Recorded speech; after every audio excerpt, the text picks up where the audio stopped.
ඔයාලා දැන් මේ එකතු වෙන්නේ පාස් පේපර්ස් ඩිස්කස් කරන මේ ප්‍රෝග්‍රෑම් එකේ තුන්වෙනි වීඩියෝ එකට. හරිද? මීට කලින් අපි වීඩියෝස් දෙකක් දාලා තියෙනවා. එකක් ෆස්ට් ලෙසන් එකේ පාස් පේපර්ස් ටික ඩිස්කස් කරා.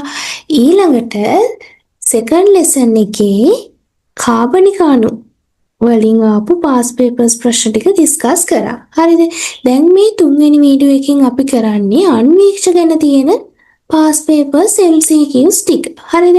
2019 ඉඳන් 2025 වෙනකම් ආපු අන්වීක්ෂ ප්‍රශ්න ටික තමයි කරන්නේ. එතකොට මේ අන්වීක්ෂ ගැන ගොඩක් වෙලාවට MCQ එකක් හෝ ස්ට්‍රක්චර්ඩ් එසේ එකක් අනිවාර්යයෙන්ම A level වලට අහලා තියෙනවා. හරිද? ඒක නිසා මේ කොටස අනිවාර්යෙන් බලා ගන්න ඕන. දැන් මම මේ කියලා දෙන කොටසින් උනත් මේකට එන ප්‍රශ්න ටික ඔක්කොම කොට දාගන්න පුළුවන්. ඔක්කොම ෆුල් වීඩියෝ එක බැලුවොත් ඔයාලා ඊට පස්සේ තව මේකෙන් අහනවනේ ප්‍රැක්ටිකල්ස් ටිකක්. අන්න ඒ ටිකට මම වීඩියෝස් ටිකක් කරනවා. වීඩියෝ සීරීස් එකක් කරනවා. ඒක කරන්නේ මේ channel එකෙන්ම තමයි. channel එක subscribe කරලා තියාගන්න. එක වීඩියෝ එකක් මම කරා කාබනික අණු ගැන ප්‍රැක්ටිකල්ස් ටික. ඒ වගේම ඉස්සරහටත් ප්‍රැක්ටිකල්ස් කරනවා. අන්වීක්ෂක වලින් තියෙන ප්‍රැක්ටිකල්ස් ටිකත් කරනවා. ඒක නිසා ඔයාලා channel එක subscribe කරලා තියාගෙන ඉන්න. මෙතෙන්දී ඔක්කොම කතා වෙනවා. හැබැයි ප්‍රැක්ටිකල්ස් ටික කතා වෙන්නේ අර විදියට. හරිද? අර වෙනම වීඩියෝ සීරීස් එකක් තමයි ප්‍රැක්ටිකල්ස් වලට යන්නේ. දැන් අපි යමු 2019 ප්‍රශ්නෙට. අහලා තියෙනවා අන්වීක්ෂ පිළිබඳ පහත සඳහන් ප්‍රකාශ තුලින් නිවැරදි වන්නේ කුමක්ද කියලා. ආලෝක අන්වීක්ෂයක දෘශ්‍ය ආලෝකය අවනිත් කාචය තුලින් ගමන් කර ඉන්පසු නිදර්ශකය තුලින් ගමන් කරයි. ආලෝක අන්වීක්ෂක දෘශ්‍ය ආලෝකයේ මුලින්ම යන්නේ නිදර්ශකය තුල ඉන්නේ අවනිත් කාචය තුලින් නෙවෙයිනේ මුලින්ම යන්නේ. මුලින්ම යන්නේ නිදර්ශකය තුලින්. නිදර්ශකය තුලින් ගිහිල්ලා තමයි ඊළඟට විදුරු කාචය තුලින් ගමන් කරන්නේ. හරිද? කොහොමද මේ ආලෝකය යන්නේ? මුලින්ම ඔන්නේ අර කදාව මත තියෙන නිදර්ශකය තුලින් පැමිණෙන ආලෝකය මුලින්ම අවනිත් කාචය හරහා තමයි ගමන් කරන්නේ. අවනිත් කාචය හරහා ගමන් කළ නිදර්ශකයේ විශාලිත ප්‍රතිබිම්බයක් හදනවා. ඊට පස්සේ ප්‍රතිබිම්බය දෙවන කාචය මත. දෙවන කාචය කියන්නේ උපනිත් කාචය මත වස්තුවක් ලෙස ක්‍රියා කරලා තවදුරටත් ප්‍රතිබිම්බය විශාල කරනවා. පළවෙනියට මොන නිදර්ශකය තුලින් ආලෝකය ගමන් කරනවා. ඊළඟට අවනිත් කාචය තුලින් යනවා. ඊළඟට තමයි උපනිත් කාචය තුලින් යන්නේ. අවනිත් කාචය තුලින් ගියාට පස්සේ ඔන්න විශාල ප්‍රතිබිම්බයක් හදනවා. අන්න ඒ ප්‍රතිබිම්බය වස්තුවක් විදිහට ක්‍රියා කරමින් තමයි උපනිත් කාචයේදී ප්‍රතිබිම්බය විශාලනය කරලා පෙන්වන්නේ. හරි නේද? ඔන්න ඒක ගැන විස්තරයක් තමයි මම කරේ. ආලෝක අන්වීක්ෂක දෘශ්‍ය ආලෝකය නිදර්ශකය තුලින් තමයි ඉස්සෙල්ලා යන්නේ. ඒ නිසා ඔන්න පළවෙනි ප්‍රකාශය වැරදි නේද? පළවෙනි ප්‍රකාශය වැරදි. එතකොට ඊළඟට අහනවා ඉලෙක්ට්‍රෝන අන්වීක්ෂක මූලධර්මය වන්නේ රික්තකයක් තුලින් ආලෝක කදම්බයක් ප්‍රක්ෂේපණය කිරීමයි. රික්තකයක් තුලින් ආලෝක කදම්බයක් ප්‍රක්ෂේපණය කිරීමද ඉලෙක්ට්‍රෝන අන්වීක්ෂයකින් වෙන්නේ නෑ. ඉලෙක්ට්‍රෝන අන්වීක්ෂයකින් යන්නේ ඉලෙක්ට්‍රෝන කදම්බයක් නිදර්ශකය හරහා නේද? නිදර්ශකය හරහා හරි ඒකේ මතුපිට පෘෂ්ඨයට හරි නාභිගත කරන්නේ ඉලෙක්ට්‍රෝන කදම්බයක්. ආලෝක කදම්බයක් නෙවෙයිනේ. එතකොට ඔන්න ඒකත් වැරදි. ඔයාලා මේ ප්‍රශ්න විවරණය කරනකොට ළමයි දැන් ඔන්න ආලෝක අන්වීක්ෂක දෘශ්‍ය ආලෝකය අවනිත් කාචය තුලින් ගමන් කර ඉන්පසු නිදර්ශකය තුලින් ගමන් කරයි කියන වර්ණය අරගන්නවා. අරගෙන මෙන්න මෙහෙම අර දැන් මම විස්තර කරපු ටික තියෙන අන්නේ ඒ ටික ලියා ගන්න ඕන ඔයාලා විවරණයක් ලියද්දි. හරිද? මුලින්ම යන්නේ නිදර්ශකය තුලින් ඊළඟට යන්නේ අවනිත් කාචය තුලින් අර ඒ විදිහට ලියන්න ඕන. හරි දැන් මේකේ ඉලෙක්ට්‍රෝන අන්වීක්ෂක මූලධර්මය වනේ රික්තකයක් තුලින් ආලෝක කදම්බයක් ප්‍රක්ෂේපණය කිරීම නෑ. ඉලෙක්ට්‍රෝන කදම්බයක් නේද? ඉලෙක්ට්‍රෝන කදම්බයක් වෙනවා. අන්න එහෙම වැරදි දාගෙන අපි නිවැරදි එක ලියා ගන්න ඕනේ එතනින්. ඊළඟට ඊට අමතරව වටපිටාවේ දේවලු ඒ MCQ එකේ ළඟින්ම ලියාගෙන තියෙන එක ඔයාලට විභාග කිට්ටු වෙනකොට ලේසි. හරිද? පරිලෝකන ඉලෙක්ට්‍රෝන අන්වීක්ෂය භාවිතා කරනු ලබන්නේ සෛලවල අභ්‍යන්තර ව්‍යුහය අධ්‍යයනය කිරීමටලු. පරිලෝකන ඉලෙක්ට්‍රෝන අන්වීක්ෂය සහ සම්ප්‍රේෂණ ඉලෙක්ට්‍රෝන අන්වීක්ෂය කියලා ඉලෙක්ට්‍රෝන අන්වීක්ෂ දෙකක් තියෙනවා. පරිලෝකනයි සම්ප්‍රේෂණයි. හරිද? පරිලෝකනයි සම්ප්‍රේෂණයි කියලා දෙකක් තියෙනවා. මේ පරිලෝකන ඉලෙක්ට්‍රෝන අන්වීක්ෂයෙන් කරන්නේ මතුපිට පෘෂ්ඨවල ත්‍රිමාණ පෙනුම නිරීක්ෂණය කිරීම එක. හරිද? සෛලවල තියෙන මතුපිට පෘෂ්ඨවල ත්‍රිමාණ පෙනුම නිරීක්ෂණය කරන එක තමයි පරිලෝකන ඉලෙක්ට්‍රෝන අන්වීක්ෂයෙන් කරන්නේ. හැබැයි සම්ප්‍රේෂණ ඉලෙක්ට්‍රෝන අන්වීක්ෂයෙන් කරන්නේ සෛලයේ ආභ්‍යන්තර ව්‍යුහය අධ්‍යයනය කරන එක. හරිද? මේකෙන් කරන්නේ ආභ්‍යන්තර ව්‍යුහය. හරිද? මේකෙන් කරන්නේ මොකද්ද? මතුපිට පෘෂ්ඨය. මතුපිට. හරිද? එතකොට මෙන්න මේ සම්ප්‍රේෂණ ඉලෙක්ට්‍රෝන අන්වීක්ෂය කියන එකෙන්ම ඔයාලට දැන් මේක පැටලෙනවා නම් මේ මතක තියාගන්න ක්‍රමයක් කියන්නේ මම මෙන්න මේ සම්ප්‍රේෂණ කියන වචනයෙන් තේරෙනව නේද සම්ප්‍රේෂණය වෙනවා කියලා. සම්ප්‍රේෂණය ඇතුළකට යනවා වගේ එකක්. නේද? සම්ප්‍රේෂණය වෙනවා. අන්න ඒකෙන් අපිට මතක තියාගන්න පුළුවන්. ඒක නිසා තමයි මෙන්න මේ අභ්‍යන්තර ව්‍යුහ අධ්‍යයනය සඳහා මේක භාවිතා කරන්න කියලා. හරිද? අන්න ඒ මතක තියාගන්න ට්‍රික් එකක් තමයි ඒ කිව්වේ. ඔයාලට මේ දෙක පැටලෙනවා නම්. හරිද? සම්ප්‍රේෂණ අභ්‍යන්තර ව්‍යුහ අධ්‍යයනය කරන්න. ඊළඟට ඉතින් පරිලෝකන මතුපිට පෘෂ්ඨ වල ත්‍රිමාණ පෙනුම නිරීක්ෂණය කරන්න කියන එක මතක තියාගන්න පුළුවන් නේ. මේක පුළුවන් නම්. හරි. ඔන්න එතකොට මේක වැරදි. පරිලෝකන ඉලෙක්ට්‍රෝන අන්වීක්ෂය භාවිතා කරන ලබන්නේ සෛලවල අභ්‍යන්තර ව්‍යුහ අධ්‍යයනය කිරීමට කියන එක ඔන්න වැරදි. හරිද? සම්ප්‍රේෂණ ඉලෙක්ට්‍රෝන අන්වීක්ෂය නේකට භාවිතා කරන්නේ. හරි. ඊළඟට සම්ප්‍රේෂණ ඉලෙක්ට්‍රෝන අන්වීක්ෂය භාවිතා කරන ලබන්නේ සජීවී නිදර්ශක සවිස්තරාත්මකව අධ්‍යයනය සඳහායි. සජීවී නිදර්ශක නෙවෙයිනේ. ඉලෙක්ට්‍රෝන අන්වීක්ෂ වලින් අපි නිරීක්ෂණය කරන්නේ අජීවී නිදර්ශක විතරයි නේද? ඉලෙක්ට්‍රෝන අන්වීක්ෂ වලින් නිරීක්ෂණය කරන්න පුළුවන් අජීවී නිදර්ශක පමණයි. ආලෝක අන්වීක්ෂයකින් හැබැයි ජීවී මෙන්ම අජීවී නිදර්ශකත් නිරීක්ෂණය කරන්න පුළුවන්. ඉලෙක්ට්‍රෝන අන්වීක්ෂයකින් පුළුවන් අජීවීව විතරයි. හරිද? ඔන්න එහෙනම් මේකට අජීවී. එතකොට ඔන්න ඒකත් වැරදි. ඊළඟට විශාලය සහ විභේදන බලය සියලුම අන්වීක්ෂවල වැදගත් ලක්ෂණ වේ. ඔන්න ඒක තමයි හරි. විශාලය විභේදන බලය කියන්නේ සියලුම අන්වීක්ෂවල වැදගත් ලක්ෂණ තමයි. විශාලණය කියලා කියන්නේ මොකක්ද? විභේදන බලය කියන්නේ මොකක්ද? ආලෝක අන්වීක්ෂවල විශාලණය විභේදන බලය මොකක්ද? ඉලෙක්ට්‍රෝන අන්වීක්ෂවල මොකක්ද? මේ දෙක අතරින් අපි දැනගන්න ඕන ප්‍රශ්න මොනවාද?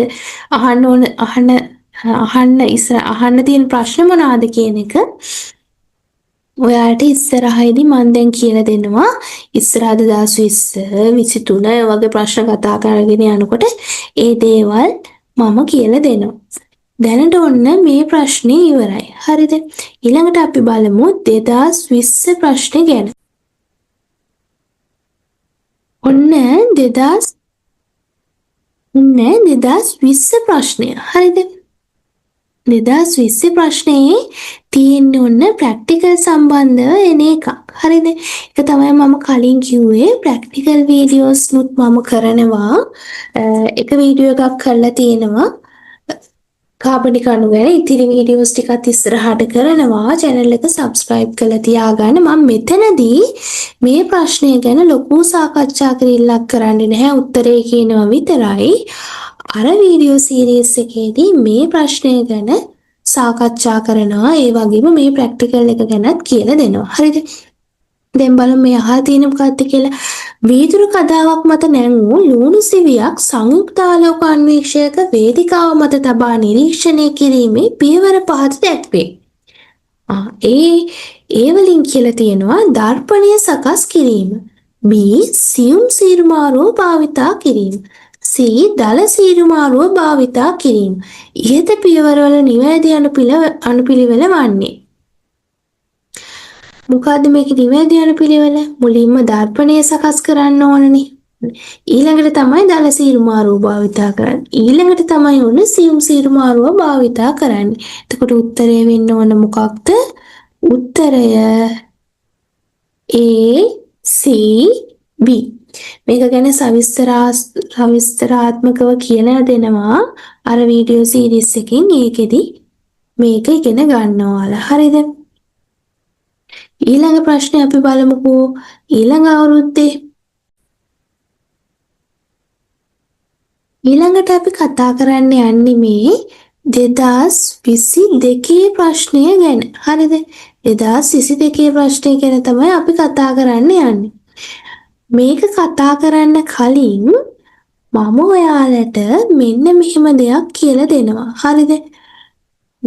අපි ටිකක් මේ ප්‍රශ්න ගැන ගැඹුරටම ගිහිල්ලා කතා කරමු. ඉස්සරහට එන්න තියෙන ප්‍රශ්නත් එක්කම ඒවටත් රෙඩි වෙන ගමන්ම නේද? ඉතින් ඒක බලලා ඉමුකෝ අපි. දැන් මේක බලන්නකෝ. අර 2022 ප්‍රශ්නට යන්න කලින් ඔන්න අපි දන්නවා විභේදන බලයයි විශාලනයයි කියලා වැදගත් පරාමිතීන් දෙකක් තියෙනවා අන්වීක්ෂ ගැන කතා කරද්දී. හරිද? විභේදන බලයයි විශාලනයයි කියලා. විශාලනය කියන්නේ මොකද්ද? විශාලනය කියන්නේ යම් වස්තුවක ප්‍රතිබිම්බයේ ප්‍රමාණය එම වස්තුවේ සත්‍ය ප්‍රමාණයට දක්වන අනුපාතය. යම් වස්තුවක ප්‍රතිබිම්බයේ ප්‍රමාණය ඒ වස්තුවේ ඇත්ත ප්‍රමාණයට දක්වන අනුපාතය තමයි විශාලනය කියලා කියන්නේ. එතකොට විභේදන බලය කියන්නේ මොකද්ද? විභේදන බලය කියලා කියන්නේ එකිනෙකින් වෙන් වූ ලක්ෂ දෙකක් ලෙස හඳුනාගත හැකි එම ලක්ෂ දෙක අතර තිබිය යුතු අවම දුර. හරිද? ඒ ලක්ෂ දෙක අතර තියෙන ඕන අවම දුර තමයි. මේක ලක්ෂ දෙකක් විදියට අපිට හඳුනා ගන්න පුළුවන් වෙන්නේ ඒ ලක්ෂ දෙක අතර තියෙන ඕන අවම දුර තමයි විභේදන බලය කියලා කියන්නේ. හරිද? එතකොට මෙන්න මේ විභේදන බලය. හරිද? මෙන්න මේ විභේදන බලය තරංග ආයාමයට ප්‍රතිලෝමව සමානුපාතික. හරිද? විභේදන බලය තරංග ආයාමයට ප්‍රතිලෝමව සමානුපාතිකයි. මේ තියෙන්නේ විභේදන බලය තරංග ආයාමයට ප්‍රතිලෝමව සමානුපාතිකයි. ඊළඟට අනිත් දේ තමයි මෙන්න මේ දෘෂ්ටික ශාස්ත්‍රය ගැන අහලා තියෙන ප්‍රශ්න. මේ ප්‍රශ්න ගැනත් අපි දැනගන්න ඕන. තව දෙයක් ළමයි විභේදන බලය තරංග ආයාමයට සමානුපාතිකයි කියලා කිව්වොත් වැරදි. හරිද? ප්‍රතිලෝමව සමානුපාතිකයි කියලා තිබුණොත් තමයි ඔන්න ඒ ප්‍රකාශය නිවැරදි වෙන්නේ. හරිද? ඊළඟට මම කතා කරන්න යන්නේ මෙන්න මේ දෘෂ්ටික ශාස්ත්‍රය ගැන. හරිද? ඒක ගැන ප්‍රශ්න අහන්න ඉඩ තියෙනවා ඉස්සරහට. දෘෂ්ටික ශාස්ත්‍රයේ වැඩිම අඩුම විශාලනයේදී කියලා අපි දැනගන්න ඕනේ. ඒ කියන්නේ මොකක්ද? දෘෂ්ටික ශාස්ත්‍රය කියලා කියන්නේ අපිට පේන ප්‍රමාණය. හරිද? ඒ කියන්නේ ඔන්න අපි මොනවා හරි එකක් නිරීක්ෂණය කරනවා නම් ඒකේ වැඩිම සෛල ප්‍රමාණයක් චෝටියට හරි අපිට බලා ගන්න පුළුවන් වෙන්නේ අඩුම විශාලනයේදී. හරිද? වැඩිම සෛල ප්‍රමාණයක් බලා ගන්න පුළුවන් වෙන්නේ අඩුම විශාලනයේදීනේ. විශාලනය වැඩි කරොත් උදාහරණයක් අරගෙන බලන්නකෝ. විශාලනය වැඩිම කරොත් ඒකේ පේන ප්‍රමාණය කියන්නේ යම් දෙයක් විශාලනය වැඩි වුණාට දේවල් ප්‍රමාණය අඩු වෙනවනේ එතන තියෙන ළමයි. සෛල ප්‍රමාණය අඩු වෙනව නේද? සෛලයක විශාලනය වැඩි වුණාට සෛල ප්‍රමාණය අඩු වෙනව එතන පේන. අන්න ඒක තමයි මේ දෘෂ්ටික ශාස්ත්‍රයේ වැඩිම අඩුම විශාලනයේදී කියන එකෙන් කියන්නේ. දෘෂ්ටික ශාස්ත්‍රයේ වැඩි මේ කියන්නේ අපිට වැඩිම සෛල ප්‍රමාණයක් බලා ගන්න පුළුවන් වෙන්නේ අඩුම විශාලනයේදී. විශාලනය වැඩි කරගෙන යද්දී ඔන්න මේකෙන් බලන්න උදාහරණයක්. ඔන්න මේකේ ඔයාලට දැන් ස්ක්‍රීන් එකේ පේනවා මේ අකුරු ටික ඔක්කොම. හරිද? ඔන්න විශාලනය වැඩි කරගෙන යද්දී පේන ප්‍රමාණය දැන් කලින් පේන ප්‍රමාණයට වඩා අඩු වුණානේ. හැබැයි ලොකුවට පේනවා නේද? ඔන්න ඕක තමයි ළමයි කියන්නේ දෘෂ්ටික ශාස්ත්‍රයේ වැඩිම අඩුම විශාලනයේදී දෘෂ්ටික ශාස්ත්‍රයේ අඩුම වැඩිම විශාලනයේදී කියන එක. හරිද? ඒක දැනගන්න ඕන මුලින්ම. ඊළඟට බලන්න ඕන මෙන්න මේ ටික. මේ ටික අනිවාර්යයෙන්ම දැනගන්න ඕන දේවල් ටික. හරිද? මේවා අහනවා විභාගවලට. මේ කියන්නේ A level වලටත් මේ ටික අහනවා. හරිද? මොනවාද? විභේදන බලය විශාලනය මේ දේවල් වලට මොනවයිද? මානව ඇසේ සංයුක්ත ආලෝක අන්වීක්ෂයේ ඉලෙක්ට්‍රෝන අන්වීක්ෂය. මානව ඇස ගත්තාම හරිද? මානව ඇස ගත්තාම මානව ඇසේ විභේදනයේ මිලිමීටර 0.1යි. විශාලනය ඉතින් විශාලනය නම් කියන දෙයක් නැහැනේ නේද? මානව ඇසේ විභේදනය මිලිමීටර 0.1යි. මේ ටික මතක තියාගන්න ඕන. හරිද? ඊළඟට සංයුක්ත ආලෝක අන්වීක්ෂයේ විභේදන බලය මයික්‍රෝමීටර් 0.2යි. හරිද? සංයුක්ත ආලෝක අන්වීක්ෂයේ විභේදනය මයික්‍රෝමීටර් 0.2යි. හරිද? විශාලනය 10 ගුණයක් විශාලනය කරන්න පුළුවන්. හරිද?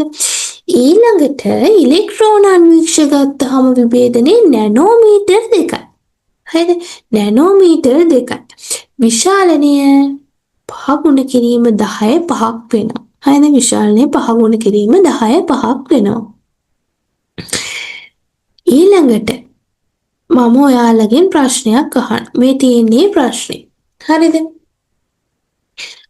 මේ දීලා තියෙන උපනෙත් හා අවනෙත් වල විශාලන බලයන්. මේ දීලා තියෙන උපනෙත් වල විශාලනය, අවනෙත් වල විශාලනය. හරිද? එතකොට මම දැන් අහන්නේ දෘෂ්ටික ක්ෂේත්‍රයේ වැඩිම මොකද කියලා. ඒ කියන්නේ වැඩිම සෛල ප්‍රමාණයක් නිරීක්ෂණය කරන්න පුළුවන් මොකද කියලා. තමයි මේ දීලා තියෙන්නේ ආලෝක අන්වීක්ෂයක උපනෙත් හා අවනෙත් වල විශාලන බලයන්. හරිද? ආලෝක අන්වීක්ෂයක. හරි.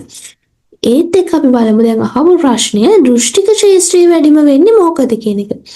දෘෂ්ටික ක්ෂේත්‍රයේ වැඩිම වෙන්නේ මේ වගේ වැඩිම විශාලනයක් තියෙන කේද? දෘෂ්ටික ක්ෂේත්‍රයේ වැඩිම වෙන්නේ වැඩිම විශාලනයක් තියෙන කේද? නෑ. අඩුම විශාලනයක් තියෙන කේ තමයි දෘෂ්ටික ක්ෂේත්‍රයේ වැඩිම වෙන්නේ. මොකද මෙතනින් දැන් අඩුම විශාලනයක් තියෙන්නේ. මේකේ නම් ඔන්න 1500යි නේද? මේකේ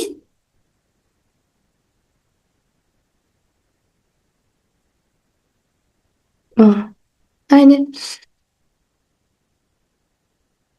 එහෙනම් මේකේ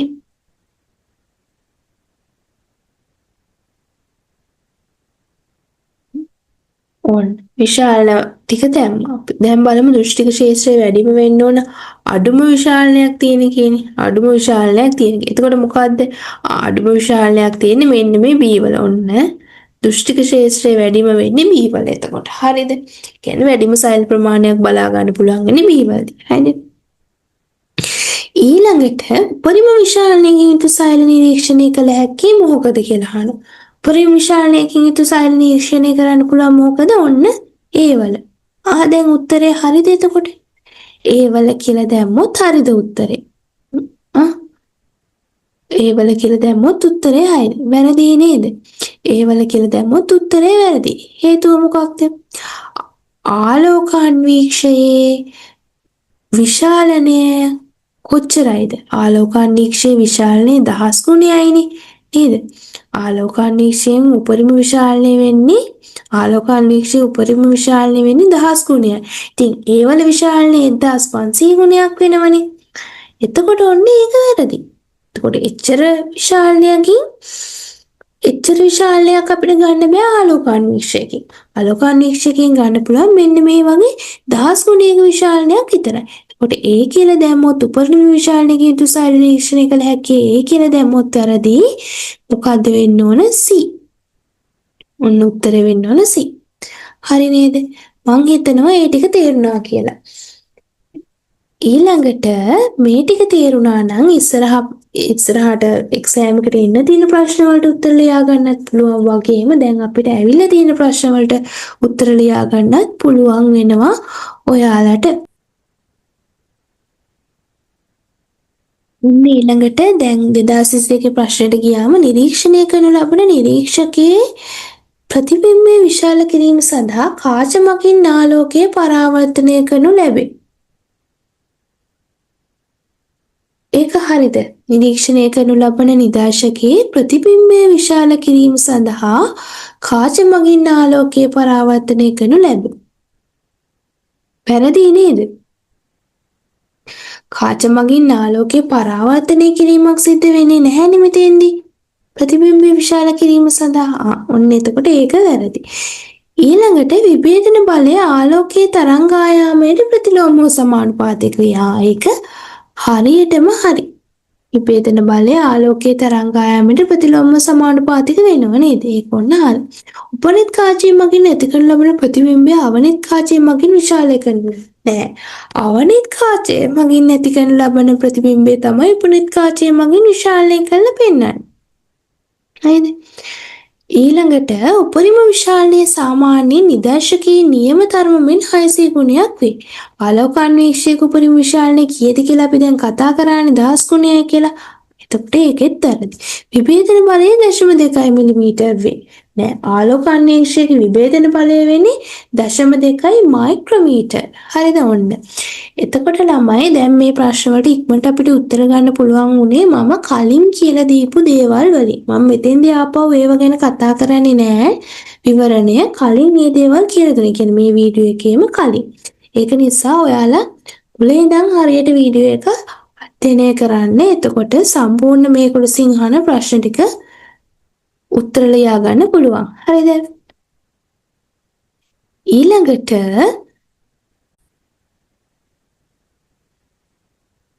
2023 ප්‍රශ්නය තමයි මේ කතා කරන්න යන්නේ. සම්ප්‍රේෂණ ඉලෙක්ට්‍රෝන අන්වීක්ෂයක් ගැන තමයි ඔන්න අහලා තියෙන්නේ.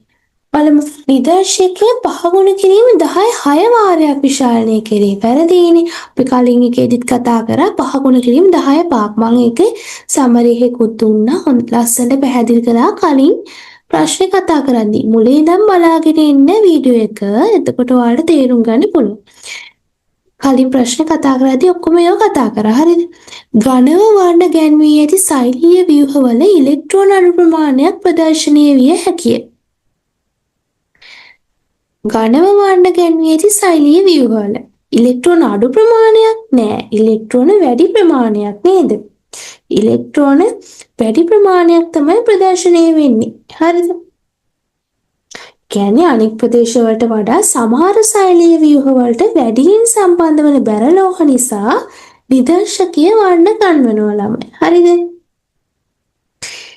නිදර්ශකයේ තුලින් ගමන් කරන ඉලෙක්ට්‍රෝන රටාව තිරයක් මත තමයි ප්‍රදර්ශනය කරන්නේ. ඉතින් නිදර්ශකයේ තුලින් ගමන් කරන ඉලෙක්ට්‍රෝන වැඩි ප්‍රමාණයක් ව්‍යුහ ඝනව වර්ණ ගැන්වී ඇති ප්‍රදේශවල තමයි ප්‍රදර්ශනය වෙන්නේ. ඔන්න මම ඒක බාහිර දේවලුත් එක්ක කිව්වා ළමයි සමහර සෛලීය ව්‍යුහවල වැඩියෙන් සම්බන්ධ වෙන අර බැරලෝහ මගින් තමයි නිදර්ශකයේ වර්ණ ගන්වන්නේ. ඉතින් නිදර්ශකයේ තුලින් ගමන් කරන ඉලෙක්ට්‍රෝන රටාව තිරයක් මතට තමයි ප්‍රදර්ශනය කරන්නේ. නිදර්ශකයේ තුලින් ගමන් කරන ඉලෙක්ට්‍රෝන වැඩි ප්‍රමාණයක් ව්‍යුහ ඝනව වර්ණ ගන්වලා තියෙන ප්‍රදේශවල තමයි ප්‍රදර්ශනය වෙලා තියෙන්නේ. හරිද? ඊළඟට සජීවී නිදර්ශක නිරීක්ෂණය කළ නොහැකිය. ඔන්න ඒක හරි නේද? සජීවී නිදර්ශක බලන්න බෑනේ මේකේ. අපි කලින් ප්‍රශ්නේදීත් කතා කරානේ. ආලෝක අන්වීක්ෂයෙන් පුළුවන් ජීවීන්ගෙන් අජීවී නිදර්ශකත් නිරීක්ෂණය කරන්න. හැබැයි ඉලෙක්ට්‍රෝන අන්වීක්ෂකයෙන් පුළුවන් අජීවී නිදර්ශක විතරයි නිරීක්ෂණය කරන්න. සජීවීව බෑ. ඔන්න එතකොට ඒක තමයි හරි උත්තරය වෙන්නේ. නේද? මේක තමයි හරි උත්තරය වෙන්නේ. නිදර්ශකවල ත්‍රිමාන පෙනුම නිරීක්ෂණය කරන්න පුළුවන්. ඉස්සෙල්ලත් මම මතක් කරා සම්ප්‍රේෂණ ඉලෙක්ට්‍රෝන අන්වීක්ෂයක් කිව්වම සම්ප්‍රේෂණය වෙනවා කියන එකෙන් මතක තියාගන්න කියලා කිව්වා. අභ්‍යන්තර ව්‍යුහ අධ්‍යයනය සඳහා භාවිතා කරනවා කියලා. මතු පිට ත්‍රිමාන පෙනුම නිරීක්ෂණය කරන්න ගන්නේ පරිලෝකන ඉලෙක්ට්‍රෝන අන්වීක්ෂය. නිදර්ශකයේ මගින් ඉලෙක්ට්‍රෝන වැඩි ප්‍රමාණයක් විසුරුවන ලබන අතර ඉතිරි ඒවා අවශෝෂණය කෙරේ. එහෙමද වෙන්නේ? නෑ නේද? ඒක නිවැරදි වෙන්නේ පරිලෝකන ඉලෙක්ට්‍රෝන අන්වීක්ෂයක් තිබ්බනම්. මෙතන අහලා තියෙන සම්ප්‍රේෂණ ඉලෙක්ට්‍රෝන අන්වීක්ෂයක් නිසා ඔන්න ඒකත් වැරදි. ඔන්න අන්වීක්ෂ ගැන තියෙන ඔක්කොම ප්‍රශ්න ටික 2019 ඉඳලා කතා කරගෙන ආවා. ඊට අමතරව අන්වීක්ෂ ගැන සියලුම අවශ්‍ය දේවලුත් ඔයාලට මතක් කරලා දුන්නා. හරිද? ඒක නිසා මුලින්දම වීඩියෝ එක බලුවනම් අන්වීක්ෂ ගැන දැන් ඔක්කොම රිවිෂන් එකක් ඔයාලට කෙරිලා ඉවරයි. ඊළඟ වීඩියෝ එකනුත් අපි හම්බෙමු. හතරවෙනි වීඩියෝ එක නේද අපි. ඒකෙනුත් අපි මේ විදිහේ කොටසක් ගැන සාකච්ඡා කරමු. දැන් ළමයි ඔයාලට තේරෙනවා ඇති පොදු රටාවක්. හරිද? දැන් මේක කරගෙන යනකොට කාබනික අණු වලින් ඇවිල්ලා තියෙනවා, ඊළඟට අන්වීක්ෂ වලින් ඇවිල්ලා තියෙනවා, ඊළඟට පළවෙනි පාඩමේ මෙන්න මේ කොටස් වලින් තමයි MCQ වල තියෙන එහෙම කියලා පොදු රටාවක් අධ්‍යයනය කරන්න පුළුවන්. ඒකටත් මේ වැඩේ ගොඩක් ප්‍රයෝජනවත් වෙනවා ඔයාලට. හරි එහෙනම් හතරවෙනි වීඩියෝ එකකින් ඊළඟට අපි හම්බෙමු.